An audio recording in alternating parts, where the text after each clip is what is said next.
I heard someone the other day giving their test for healthy food. If it tastes good, it must be bad. Well, I had to smile. But you know, a lot of people choose their food only based on taste. And there's the notion that good food doesn't taste as good as junk food does. The busy lives that we lead and the desire for instant gratification have led to all kinds of unhealthy habits, some leading to binge eating and binge drinking. Have you ever heard someone say, "I'll stick to this diet even if it kills me"? Well, it doesn't have to be like that. That's not how God intended it to be. Let's put aside the popular diets, the treatments and the fads for a moment and see what God has to say about maintaining optimum health and well-being. God is love, so he wants us to enjoy good health. So please join us as we explore this important topic. Kevin, what's wrong with our health today? Many people think of health as an absence of disease, but I think it could be much better than that. I think God wanted it much better than that, don't you?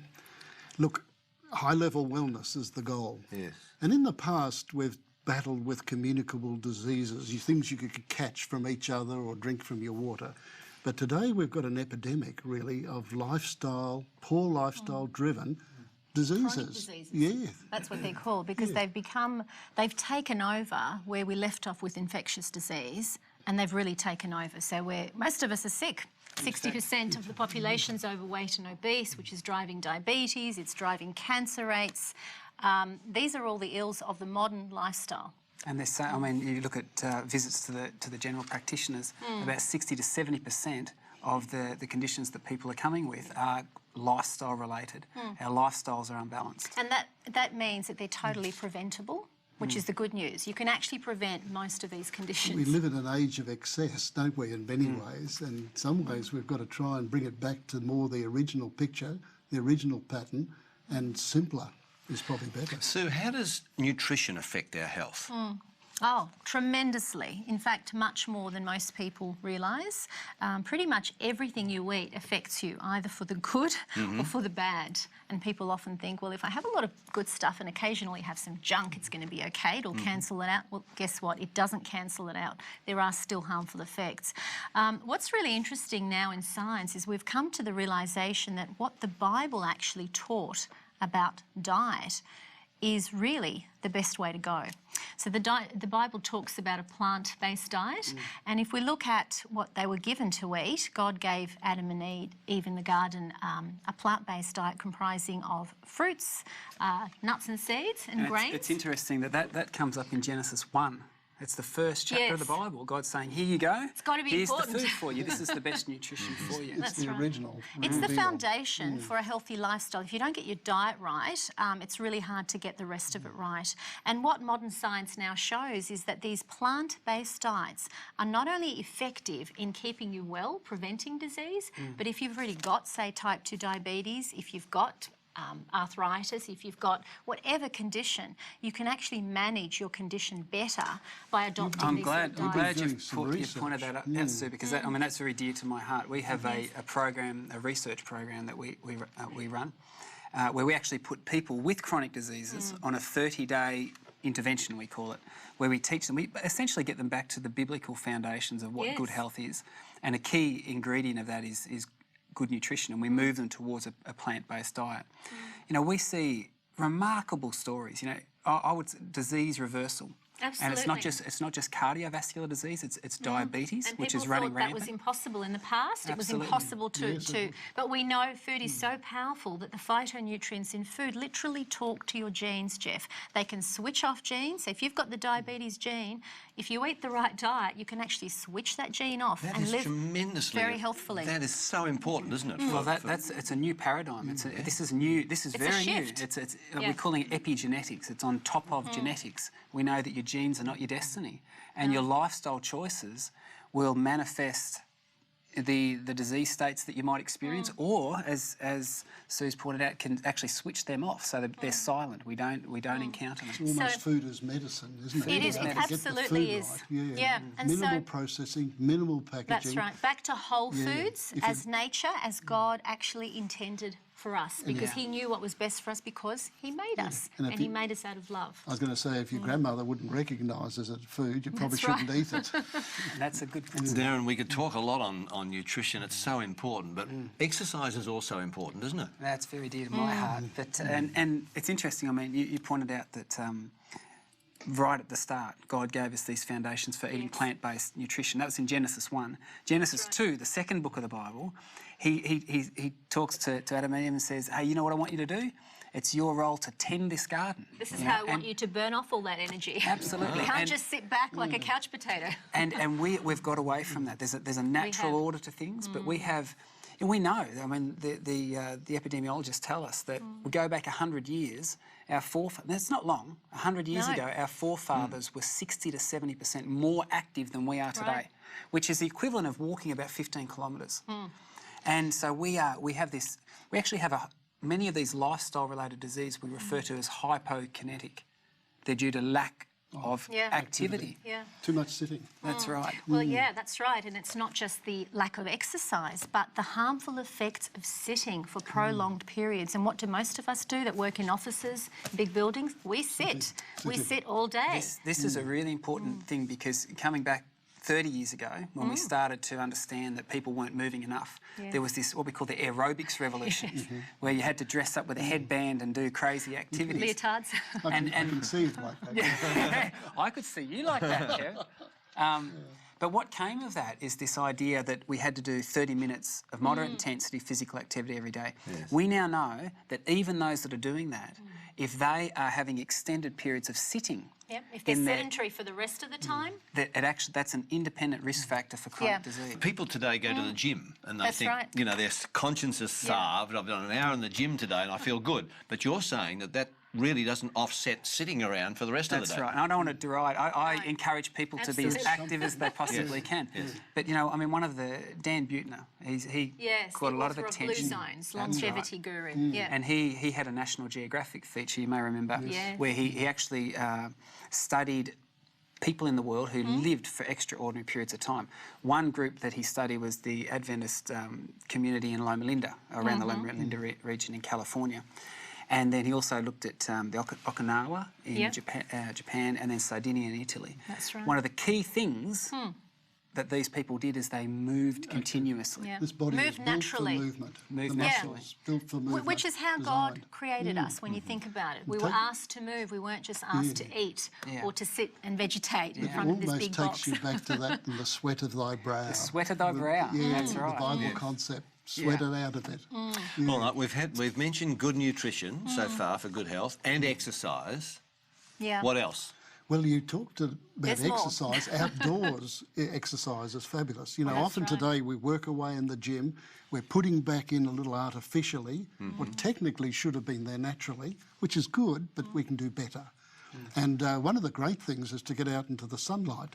There's been a lot of warnings about sunlight, but now we've got a problem where people aren't getting enough to process the vitamin D, and we get vitamin D deficiencies. Yes, and in fact in countries like Australia, people assume we all make lots of vitamin D because we've got so much sunlight. It's sunny, but what do? We spend most of our time indoors, or we cover up because we're so afraid of getting skin cancer. But vitamin D is critical. It's been linked to so many diseases now, hasn't it? All kinds of things, from type 2 diabetes to various cancers. Depression. I mean, it boosts your immunity. If you get exposure to sunlight, you make vitamin D in your skin, that boosts your immunity level. So you're actually more resistant to all kinds of things coming up. I think we have to sound a little note that you can overcook it very quickly. Get a rotisserie You've got to get that balance, don't you? Not out in the middle of the day. No. None of this lying in the sun for extended periods of time. But it doesn't take long. It doesn't take much. So get enough. To get enough. It's just that you should do it regularly. So if it's summer when it's really hot, as little as 6 to 8 minutes, but before sort of the heat of the day and Earlier, after, later. before 11 a.m. say and after 3, that's all it really takes, just to expose your arms and your legs. And so you're going to make more vitamin D. But it's a real tonic to be in the sunlight. You know, you get countries where there's just not enough sun, and people get so depressed and Very down. I mean, there is that condition they call SAD, That's right. seasonal For good affective reason. disorder. That's right, and we know that in some countries that are very north Yes. and they get that limited sunlight, that the rate of depression, the rate of suicide is very high And because how of do they that. treat them? They put them under lamps, artificial Yes. sunlight They should be getting lamps. naturally. And speaking of getting this sunlight, some of our folks, of course, are older people in nursing homes and institutions. Do they get any sunlight?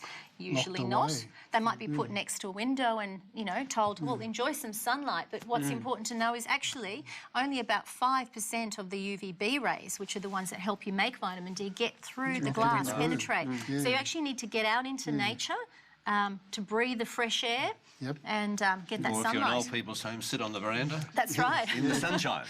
Otherwise, right. it's a bit sad, as you said. Isn't it? Well, so far we've discussed good nutrition, exercise, sunshine. Yeah. What else? Well, fresh air goes with the sunshine. Fresh air is really important. We are exposed to so many pollutants now. We breathe in all kinds of particles, and that is linked to increased rates of lung cancer, increased rates of asthma. Just ask anyone who has asthma when they move in closer to the city centre or, to where most of the pollution is or near somewhere where there are coal mines. I bad. lived outside of Sydney for a while, and I came back into Sydney and I get a headache. And I think it's all that pollution. You sort of get used to it and you think, hey, that's normal, that's the way it's supposed to be, but it's not. And many people are concerned about the environment, but then they go and suck on a chimney. That's right. And, just draw that in. The Bible talks about God breathing into man the breath of life. I'm a little concerned about these breaths of death, you Right. know. Very toxic substances. Look, it will come back to hurt you if you keep doing that sort of thing. And that's not what God designed. No. To my mind, this notion of sunlight and pure air, or good air, is actually part of a bigger picture, and that is that there is a natural environment that we're designed to inhabit. And when God talks about to Adam and Eve about working the garden and immersing yourself in that space, well, we have a situation where we create artificial. At every level, we're exposed to artificial light, where we have concrete jungles, these cities that we live in. We know in children that aren't exposed to the natural environment enough, we're actually coining the term NDD. They have this condition called nature deficit disorder, which is associated with emotional disturbances, learning difficulties. So, there's wisdom in what God's saying right at day dot, saying immerse yourself in the space that I've created, this garden. It's therapeutic, it's powerful for health and for healing. Such a problem because we've got small screen addiction now. that's right. It's not the world out there, it's the world inside the monitor that they're tending to live. Yes. And it's creating all sorts of problems, not only physical but emotional, social and spiritual, I think, too. Well, socially, I mean, we have statistics telling us that so many people nowadays feel lonely. And they don't have that social connection. We have situations where people work in a city block and they email the person only 2 desks away from them. Where Texting. there's something that happens when we disconnect those. It's not good for man to be alone. It's not We're good built for man to be alone. to be together.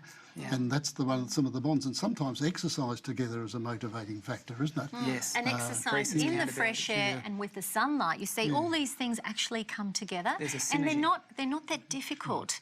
And where science fits in with all of this, science is not really coming up with fantastic new solutions. Science is just rediscovering what God originally intended. And nutrition particularly, which is Yes. your expertise, is an area that fascinates me. That we hear the latest report that blueberries are great for your health, and it's like, whoa! Can you believe it? And they have all of these chemicals in there, these for your heart. phytoestrogens, and you think, Good for your brain.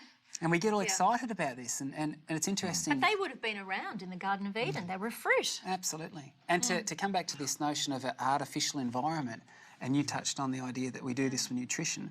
We discover, and we developed the technologies to detect a particular phytoestrogen in a blueberry. That's right, a particular compound, and to isolate and extract it and say, And put this it in is the everything else. guy that's responsible, so let's add it to everything else. And then we discover years later, It's the combination. it's that wasn't the guy responsible. And in fact, that's harmful, because this is what we've In discovered isolation. now. In isolation, nutrients can actually be really, really harmful, as can supplements. But when you take the whole food, you get this natural matrix as God intended it to be, so that it gives you all that you need, but doesn't harm you. Now, how important is water in good I'm nutrition? feeling thirsty all of a sudden. Cheers. This isn't Yes. good English, but everybody ought to drink water. This is true, this is true. I think water is kind of the forgotten food. Yes. It's a beverage, but it's really a food too. It's forgotten because people assume all fluids are the same. Oh, but I drink 6 cups of coffee, or I take sports drinks or whatever. These things don't all have the same effect on the body, and that's really key to this conversation. Water is important for so many things. We all know it's good for the skin, for hydration. All the way down to the cellular level, isn't it? Everything's conducted Prevents, by water. you know, constipation, keeps things moving, prevents headaches, kidney stones. If anyone's ever had kidney stones, they'll tell you how important water is. You've got to flush those kidneys. Water's critical, but the area to me that really caught my attention some years ago was when the Adventist Health Study first discovered that people who drink 5 glasses of water a day or more, so this is, I'm not sure what number I'm up to now, I'm going to have a just remind. Everyone's feeling parched as she speaks. compared to 2 or less, and 5's not that much, they had a 50% lower risk of heart attack That's an amazing It is an statistic. amazing... from just simple water. 5 glasses day. reduce their possibility of heart yeah, attack by yeah. 50%. By 50%. In fact, that same study demonstrated that not drinking enough water was more harmful for your heart than smoking. Yeah. Wow. That blows you away, doesn't it? Water's important. Water's critically important, and all these other fluids are not the same. So sometimes people will tell you, well, I drink enough because when I add up my juices, when I add up everything, you know, it works to the same level. But it doesn't, because when you look at the effect of these other fluids, they sometimes have negative effects. So let's take juice, for example. You know, who likes juice? Most people enjoy a glass of juice. But if you go more than a glass a day, a fruit juice has been well shown now, as well as other sugary drinks, to actually drive weight gain, to drive obesity in kids, in adults. It's packed in calories. I mean, how many oranges does it take to fill a glass of juice? Well, the sports drinks for me are comical because, I mean, obviously in the exercise industry, we encourage people to go and be active, and so they front up to the gym, and most people who are going to, most females who are going to the gym are going there to lose weight. And so they front up and they know that they've learnt the lesson that they need to keep well hydrated. So they purchase their sports drink. Yeah. They don't recognise that it will take them about 40 to 45 minutes of brisk walking to burn off the calories, the energy in that bottle of drink. Yeah. For one drink? For one drink. So they might get on the treadmill, and if they're diligent and do half an hour of, you know, their brisk walking and consume this while they go, they're actually walking out with more energy on board than they Worse than they came in. were right. That's right. Have either of you had a Volkswagen car? You know, years ago they had an air-cooled engine. We're not that old. But then they went to a water-cooled engine Yes. because it was more efficient. And I often say to people, this body is a water-cooled machine. It's not actually a coffee-cooled machine. You know, it's a water-cooled machine. It does best when it's running on water. So 5 a day minimum, but of course, if you can do your 6 to 8, great. But no one should not try to get up to 5. 5 is really quite realistic when you spread it out once upon rising, you know, at each kind of meal or after each meal. I'm going to have a bit more of my It's not 5. hard to fit in 5, but you've got to think about it because the other fluids will creep in and you'll think, oh, well, I'm not thirsty. I've just had a juice or I've had a coffee or I've had whatever people drink. Yes. Particularly with the caffeine, the body's trying to filter that out. And, that's right. So it needs more water to help flush that out. So what we've said so far is good nutrition, good exercise, sunshine, air, water. What else? Rest. The importance of rest. You know, and there's different types of rest, of course, isn't there? There's the sleep rest, and there's the rest, the R&R rest. Lack of sleep is killing people. It's now a risk factor for obesity. It's a risk factor for multiple diseases. Whoever would have thought lack of sleep could make you fat? It does. And part of the reason for it wasn't a problem 100 years ago. No. But now we have artificial light, we have Keeps us up. artificial stimulation, our iPads and Come all to bed these with devices. us, the iPhones, So, I mean, checking email. the estimate is that we get about an hour and a half less sleep nowadays than we did 100 years ago. Wow. So we are robbed. We're actually robbed of another natural medicine, if you like, another absolutely. lifestyle medicine that's critical for well-being, Yes. critical. And God had actually intended us to have adequate rest. Yeah. Yes, because I guess when you think about it, it's logical. Go back a generation or two, a few generations, and they didn't have electric lights. So That's it. what did you do? You went to sleep You when used the to children stay went for a while around the fire, Yes. and then people would sort of drop off and they're asleep. Yes. And then when the chooks started crowing, you got up. And generally it was much longer, as you said, it was much longer than we sleep today. And we would still do that these days. You know, you actually do get tired by the evening, and if all the lights were off, if it was dark in the house, you'd actually be quite happy to, you know, That's right, cozy up tired. and, you know, in bed. But you don't. You keep yourself going. You push yourself, and that's why people have to, you know, rely on things like caffeine to keep going all day long, because they're pushing themselves against. They're not listening to their signals, to their body cues. You know, when they need to have rest, they should have rest. You know, one of the elements for me, and this goes right back once again to Genesis, the very early stages, and it relates to rest. And I think this is a principle that, by and large, people have completely ignored. And it relates, it's the most, to me, the most powerful remedy for work-life balance. And that is this whole idea of a Sabbath. You know, of actually taking one day off. And God, a full even God day. said, hey, you know what, I'm going to do this. This is how important this is for me. I want to give you a model to live by. For those people who can do that, I actually believe if society at large embraced the concept of having one guilt-free day off a week, then, you know, remove the religious element away from it, it would revolutionise. It would benefit so many people. Absolutely. Yeah, and it's not the 4 hours. It's not you need to take off 4 hours or I'll just go shopping and I'll rest. That's not rest. No. It's actually a full 24 hours that the Bible talks about. A full 24 hours. And it's a time when we nurture our physical health, our social health, our relationships, Spend our time with spirituality. family and friends. Yes. Yeah. Mental It's health. powerful. Yes. It's actually a break for the brain. We just live in a hyper society where it's go, go, go. You know, if you're not rushing, it almost And feels... it's getting as sort of- faster and faster. Have you noticed? It's... Look, the rate of change in my mother's lifetime, there are more, and stress has to do with adapting to change, more changes in all the preceding lifetimes stacked on top of each other. Yeah. You know, so if ever it was needed, I know it was given in Genesis, but if ever it was needed, it is now. It's needed now, and that's a really good point because, you know, as you pointed out earlier, Genesis 1 and Genesis 2 give us all these principles. Yes. And how long ago was that? It's almost as if God knows how we work best. I wonder why.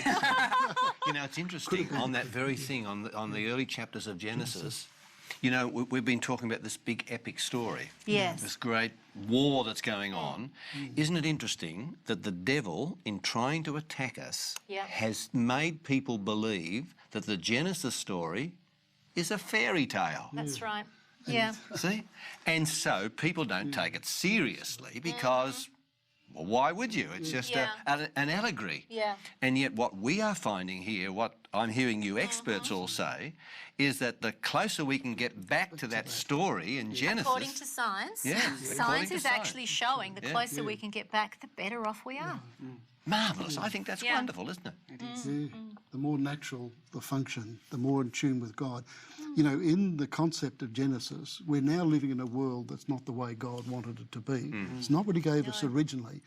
Things have changed. We're a world this side of sin. Yes. So it is a challenge. There are challenges for our health, but there's so much that we can do to load the dice in our favour, if we're saying, or And reduce the benefits. risk. The benefits, Kevin, of course, as we know here, the benefits can start to show themselves immediately. You don't have to follow this way of life for 2 years before you start feeling better. You start feeling better instantly. Yes. Within 2 weeks, we show changes in That's your wonderful. body. You know, markers of inflammation come down when you start including whole grains and more vegetables and fruits. And people just tell us, I just feel great. This is great, and I can't eat all this food. How can you eat all this food? I'm eating more now than ever before, but I'm losing weight. Yes. Yes, wonderful. That's a bit of a take-home message, isn't it? Because we used to think, oh, you know, years and years. But the take-home message today seems, hey, even one meal can make a difference. Absolutely. Yeah. Kevin, I just want to ask you, what about anxiety? Because that's a big issue today. Oh, anxiety, depression and all the flow on is a huge issue. And I think it's partly that we're in a world that's so unnatural. We aren't getting that sense of calm. Remember Christ said, the Bible says, come unto me, all you who labour and are heavy laden. I will give you peace. Yes. That's what people are missing in their life, that sense of peace. Comes back to the Sabbath too, doesn't it? The time of But peace. they're searching for it. People are Yes, now starting to ask a lot of questions and they're wondering why. What is it that's missing? I've tried this, I've tried that. There's something still missing in my heart. And I think that brings us to a spiritual dimension too, because anxiety, look, I don't know whether you're a worrier or not, but worry is the habit of responding with anxiety. Yeah. It's often taught before the age at which it's often caught, I should say, before the age at which it can be taught. This is the way Mum responded. This is the way Grandma responded. So there's so much we can do to address that through a spiritual faith. So, once again in this great epic story, God wants us to be healthy. But we have noticed that the villain wants us to be destroyed. And so this villain, in this great controversy theme, has kept back these simple rules to good health from us. Good nutrition, regular exercise, water, 6 to 8 glasses perhaps, sunshine, air, temperance, rest, and trust in God. These are the great 8 principles of good health. It reminds me of that verse over in the Epistle of John here. Just before the book of Revelation is the little book of John, the 3rd letter he wrote. And verse 2, this is what he says, listen. Beloved, I pray that you may prosper in all things and be in health just as your soul prospers. You know, for many years I didn't understand that there was a great relationship between my physical health and my spiritual. But here this verse says that one is just as important as the other. Because you think about the last time that you felt not 100%. Did you feel like praying? Did you feel like reading the Bible? Probably not. And that's why God wants us to have optimum health. He wants us to have the absolute happiness in this world. And I would like to commend to you that you get to study these principles. Let's just bow our heads together in prayer. Our wonderful Father in heaven, I just thank you again for the wonderful counsel that you have given in your word. I thank you for the fact that you are interested in our health and our physical life as well as our spiritual. And Lord, help us to make a decision in our hearts today that we are going to put these principles, these habits into practice so that we will be more healthy and that we will reflect your love and bring glory and honour to your name. Bless us to this end and keep us faithful, keep us studying, I pray, until Jesus comes, for Christ's sake. Amen.